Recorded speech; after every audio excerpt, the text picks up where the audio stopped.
Oh, that orange totally disappeared, and we are videotaping, and I'm extremely dehydrated.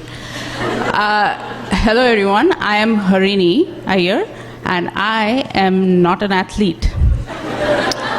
I derive joys from a lot of things in this world, and it doesn't involve GPS or any movements, really. The last time I ran was when I was 22, and I had to run away from my home to come to this country to escape getting married.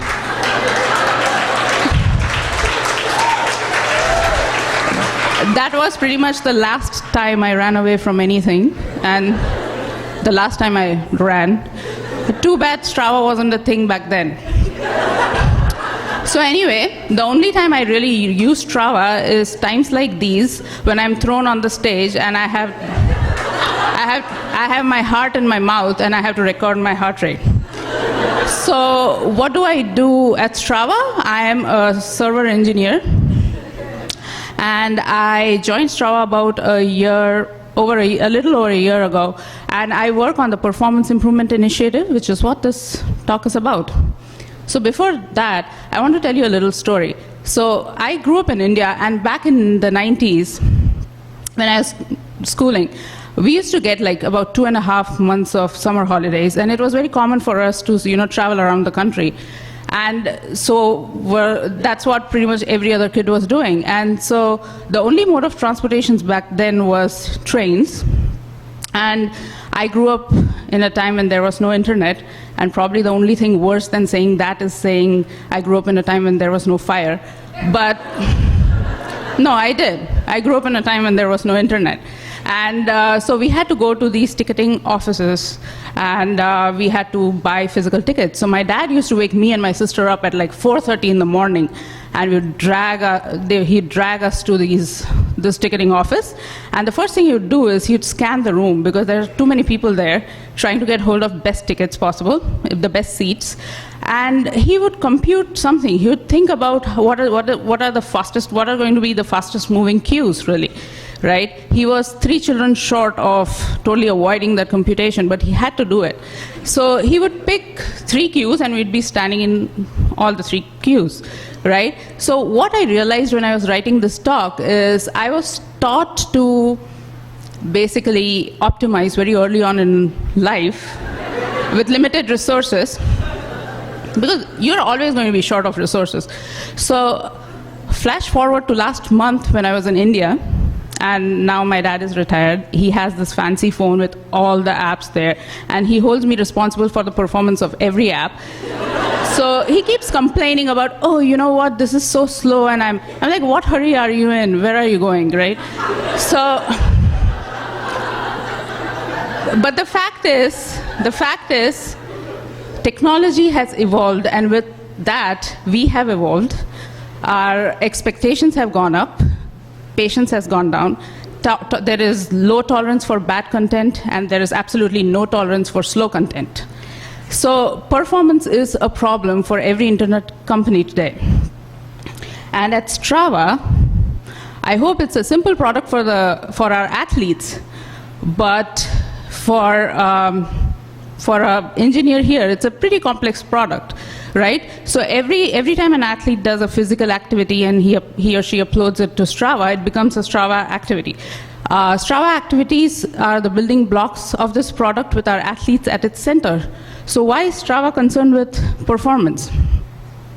Back in 2010, we didn't have that many athletes connected to us. We didn't have that many activities. Our data stores were small. We had like handful of engineers working on it. So performance was not a concern. But in 2017, we hit the 1 billion mark, and in 18 months, we hit the 2 billion mark with our activities. So, and we are growing exponentially since then. So performance may not be an immediate problem for us, but it will be eventually, and we want to proactively tackle that, which is why in the year 2019, it's our objective to improve the performance of our app. So it's a complex product for an engineer, and we had to have at least one focus area that we could start with. So we decided that it's going to be our feed, and we started to focus on the feed, improving the performance of our mobile feed, to be precise. So the logical next step was have good instrumentation. So we started auditing what instrumentation we have in place. We added more instrumentation.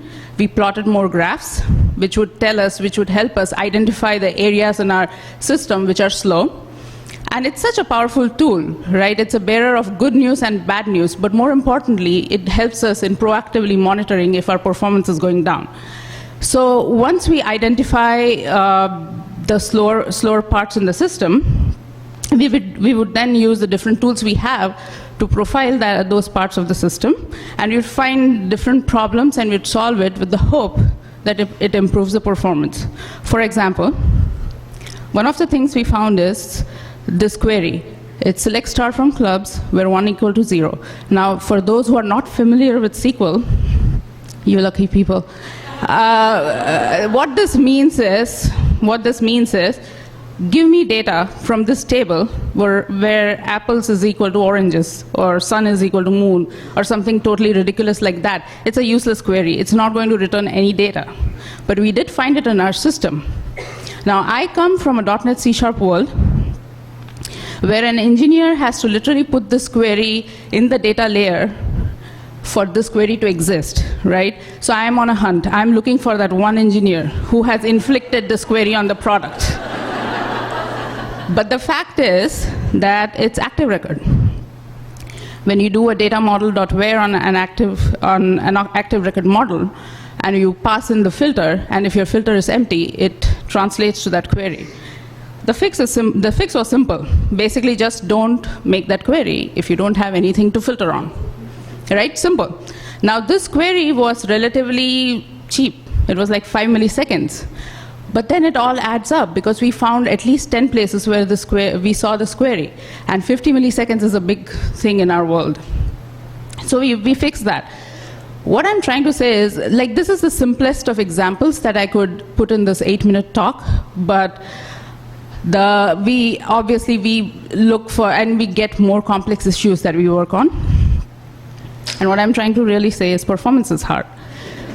We have our days. We have good days, bad days. The good days being if we find a simple query like that with a simple fix and we are done. Like, we see like 100 milliseconds back and we are like, yay, right? The better days are when we actually find something that's really complex, and we get to rewrite some code, we get to learn new things, we refactor a lot of code, and that gives us like 400 milliseconds back. That's the day when we hit the bars, right? But then we do have bad days. Bad days are when we have to refactor, we find complex problems, we rewrite the code thinking that it's going to improve performance, but after weeks of work, we realize it has absolutely no impact. Right? And worst days are when we are just staring at the profiler logs from morning to evening. And I, as an engineer, I get really insecure if I'm not writing code, right? And then this is like, sometimes I go days on end without writing code. So that startles me. Anyhow, I think about life in general. But anyway, in those days, in those hard days, right, there are two things that motivate me. One is the memory of that feeling of sitting in that first-class air-conditioned train compartment, thanking my dad for all the hard work and foresight. And he'd always tell me, hard work always pays, and nothing comes for free. And the second thing that motivates me is the very passionate, hardworking, and a very inclusive team I work with, who push me every day to do my best, be it at this work or... This is not all of my team. This is just 3 people who had hopes, any hopes that I'd run at all. And I literally saw their hopes dying that same day. So now we just do team lunches. On behalf of my team here at Strava, thank you very much for coming out tonight.